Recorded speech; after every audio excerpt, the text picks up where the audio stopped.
Hello, class. Today I will begin teaching a lesson covering fourth grade math TEKS number 111.646D, which reads, Students will apply knowledge of right angles to identify acute, right, and obtuse angles. Here's the lesson plan that I have written. It has the rationale, the TEKS that should be achieved. This is the lesson plan. It has the objective and the lesson plan process. I also included the Bloom's taxonomy, which this one is going to be covering understand and apply. Each one of these has links to everything that I have created and made so that any teacher that is on my teaching team can come in and teach this lesson with no preparation. They should be able to open up this lesson plan and teach it verbatim.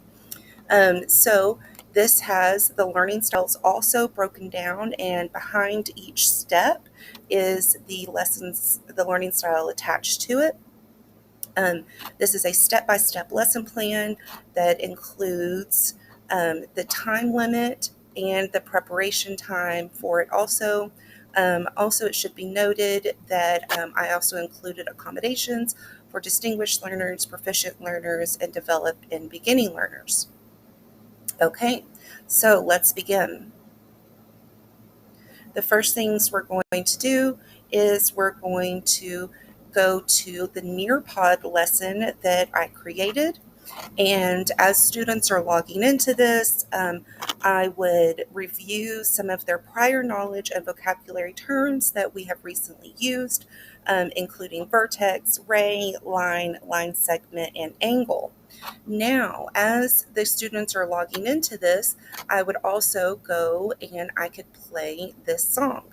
So this is a song by called Angles, the Angle Acute an angle song for fourth grade. It's about 3 minutes long, and it includes how the tree is Between made. 0 and 90, an angle is acute. This angle's small and skinny and kinda cute. So this could be played while students are logging in and as a transitional song that reinforces the lessons that we made. But for time's sake, I will not continue playing the song and I will move into the Nearpod lesson. So each student has access to this. There's a code up here that you can share with them. Also, because I teach for Garland ISD, this would be put on their Canvas, so all students would have to do is log in and they would have access to this. So here's the learning objectives that I wrote, which basically corresponds with the lesson plan. Here's a breakdown for students and for teachers. So this says 55 minutes. That's an entire lesson. This can be broken up into different parts. It has some that is independent work, collaboration work, and we'll get in more to this later. So let's get started. So first, I would ask an open-end question. Where do we find angles in the real world? And then this slide leads us into, and we could spend as much time as we wanted talking about the open-ended questions. This is a virtual field trip that is included. As you see, the students can rotate and move this around. You can discuss the different angles. Teachers should point out the less obvious angles, possibly with the slide, and shadows, arms, legs. This has a complete 360 view. Students can and teachers can project this and can find endless angles on this slide. So this is a great real world process for children to see. Okay, so now we're going to move into the vocabulary. I've made a vocabulary slide. It has it broken down into parts of speech, the definition, and the sentence, and a illustration. So we're going to practice. So here is a little quiz. It's a vocabulary matching term with the definition. It's interactive. As students click, they double click. So line segment, and if they get it wrong, it automatically shows them. So they have endless choices. It automatically tells them once they have got it right or wrong, and the teacher has live. They can see it live. So, like, I can see which student is doing it, how many choices they had, um, and they can just continue until they figure out which ones. And they should have knowledge of this. So it tells you, well done, 9 tries. Like I said, on the teacher's view, you can see which student is logged in and how many tries it took them. So you know if you need to review these lessons, offer more resources for each student. Okay, so here is a types of angles, what you already know about angles. Use pictures and words to describe what you know. So here students can type in answers. So they would say, what do you already know about angles? It has a little GIF.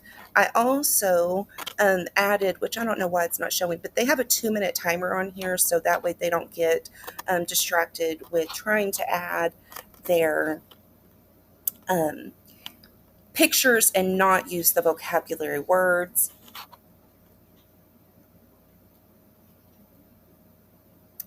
Okay, so this slide, where would someone need to know about right triangles in the real world? Think of one idea and illustrate.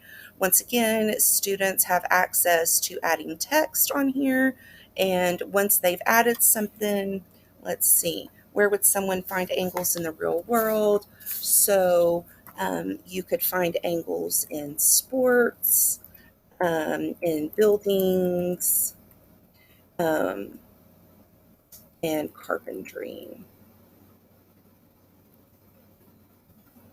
Okay, so, oh, I don't know why it did that. I apologize. So, as each person puts theirs, it'll be placed onto the teacher's board and it makes a collaboration. So, real world angles on the next slide, you're going to see an image of the Sydney Opera House that I've added. And this is a great time to talk about angles. The students can click it and they have complete control of this. You can talk about the roof, the base, the tiles, the windows, the doors. There's so many different angles on here, and why these angles are important for construction and safety of this building. Okay, so here's another, what are angles? Now that we've explored a place where we saw angles, write your best definition. So here students would write something like, an angle is formed in two lines or rays meet at a common end point. And you will have various answers come up. This is a great time to have an open discussion. You can take documentation on the students that understand and the students that are still struggling. So once again, you can offer accommodations or reinforcement as needed. All right, now we're going to go into teaching the main lesson. So here, excuse me, is a slide that has all of the angles and vocabulary words. This, once again, is review. This is building on their prior knowledge, because the next slide, we are going to get into the meat of our lesson today. So this is what are angles. Right angles are 90 degrees. You need to talk about how this has the square. All right angles will always have, well, not always, but should have the right angle box. So this is a really good way to teach children to learn about this. You can talk about how, I think that's on the next slide actually. Yeah. So I made one that says right angles is a square, rectangles and squares have these little squares on here a lot of times. So you know that that's a 90-degree angle and that it would be measured by, so acute and obtuse. So I made this very quickly. It has demonstrations. You can go into great detail about how these are made. The obtuse is greater, more, less. You can use lots of vocabulary words. Also, this is a great time for students to read out loud and reinforce some of their reading skills. Um, so naming an angle, this was also should have already been taught. You should have learned some of this when you were learning about line segments. The only thing basically that we're going to teach new is that the angle has 3 points, and that we're going to include the third point, which is the angle point. And you also need to emphasize that the middle letter is the point on the vertex. I should have put some examples of RTY, YTR, but you can't ever do a TRY. But you can also write this on a whiteboard or a one of those interactive screens that some classrooms have. This would be good for kids to go up and they could write it on the whiteboard or chalkboard. So this has lots and lots of opportunities. So, think, pair, share. A lot of times I allow students to do this with partners, depending on how much time you have in the classroom. What is the difference between an acute angle and obtuse angle? Share your thinking using pictures and words. So, you can have pre-partners. A lot of times my groups are already sat in a collaboration to where they can easily think, pair, share with their partner. This is not a new concept for the students that would be in my classroom. And most, you should at least have 2 answers, 3 from each group that would be the same. Once again, they're able to add an image. And this one also has, I think I put a 2 minute time limit on this one as well. This is another think, pair, share. This is a fun one. I gave the kids 5 minutes time limit on this one because it is thinking about pizza slices. Which would you rather eat? A pizza shaped as an acute angle or an obtuse angle, and share your thinking. So on this one, you're going to get some different answers. So one of the things is, I would rather have an obtuse pizza because it's larger than an acute piece, or I want an acute piece because I don't like pizza very much.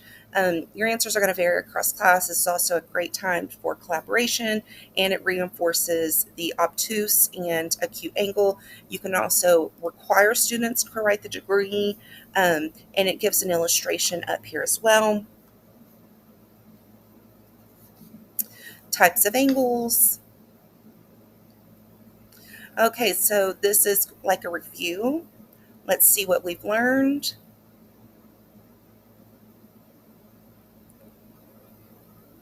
Okay, so I don't know why it didn't come up.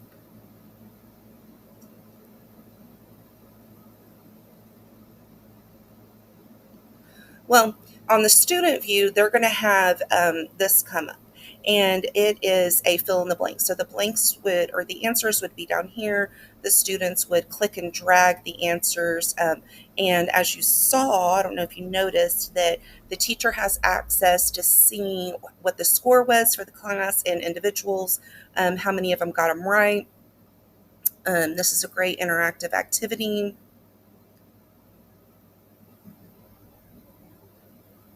And here's a short quiz.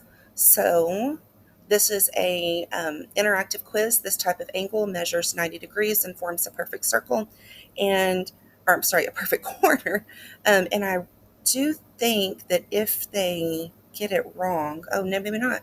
So if they get it wrong or right, it doesn't tell. I thought that I added if they got it wrong, that it would pop up.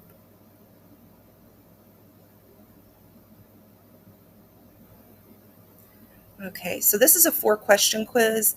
Like I said, the kids would answer, um, and I'm not trying to get the correct answers. So because this is the teacher view, it's not letting me see. This is an errorless choice poll that I've created. This gives you a great sense of how the children feel about their lesson today. How do you feel about it? This, like I said, errorless choice. I'm ready to move on. I need more practice. I'm confused. Because this is the first time that students would be introduced to a lot of this vocabulary, you should see a lot of "I need more practice" and possibly some "I'm confused." How confident do you feel? Another airless choice poll. How confident do you feel in your ability to communicate to your peers about the new concept? Like I said, you'll see a lot of somewhat confident, not confident, and you're probably going to get maybe a few very confident, depending on how well the children are engaged. So then I also added time for reflecting in here.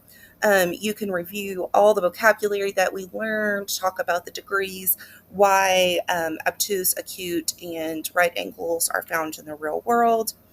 The documentation that you're getting that you took, you should also add some of this. And here is one last slide that I had. It's where 3 places that you might find angles in the real world. There were several examples that we used as real world. So we had the playground, we had the Sydney, Australia house. You can also give children time to go on and do a Google search. We have an app on Garland, and it's the name of the app is blanking in my mind right now, but we have a safe search that we use with students. And then I also included the credits to a lot of this. So then after this lesson is over, I also have included, which I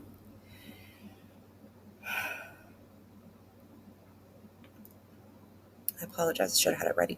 So this is something that I would pass out either at the beginning of the lesson, but definitely at the end of the lesson. And this is the handy protractor. That's my alarm to tell me I have 5 minutes. Okay. So 5 minutes left. All right, let's wrap it up. This is the handy protractor. Students will be given a written copy of this. This is great to have them put in their math journal for future review. As students are completing this lesson, I would have made each student a paper that is printed in this font. This is all included in the lesson plan. And teachers can have the student's name printed on here. Then they would be provided with a class set of protractors and rulers, and they can measure the angles in their names. You can make this as detailed or as free as you want. This is just the kids can then decorate it using more angles and lines and rays and have them describe it. So for accommodations, I also went ahead and printed and highlighted and color coded the line and angle song, which I could use, which is by Go Noodle. It's Blazer Fresh by Go Noodle. And I have all the lyrics that you can either add to the kids' Canvas page. And this is the lyrics to the line and angle song that we just saw. And then I also would have every single student would have a copy of the geometry vocabulary. This was found on Teachers Pay Teachers. So this is always in my references. Um, this can be printed in color or black and white. It doesn't really matter. And it's also going to be added to their Canvas page so they can have access to this at any time as quick links. And it has all of our vocabulary. And it goes into some future vocabulary terms for kids that want to look at it. It gives them examples. So we have that. And then as the students are, before they actually get their paper that has their name on it, I would also give them access to watch this video. I would put it a link on their Canvas page and they could watch it. We could watch it in class or they could watch it individually. Because they should have already had experience with protractors, this is just going to be a review and they can go back and use this at any point. So this would be fun for them to look at before they did their name assignment. And then here is the line and angle song by Blazer Fresh.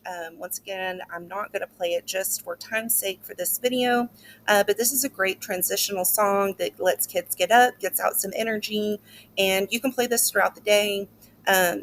So kids will, and I encourage all teachers to get up and do it with them, and it gives them the kinesthetic movement and it helps them associate the vocabulary with their body parts. So I hope you enjoyed the lesson today. And that will be it for my lesson. Thank you and have a great day.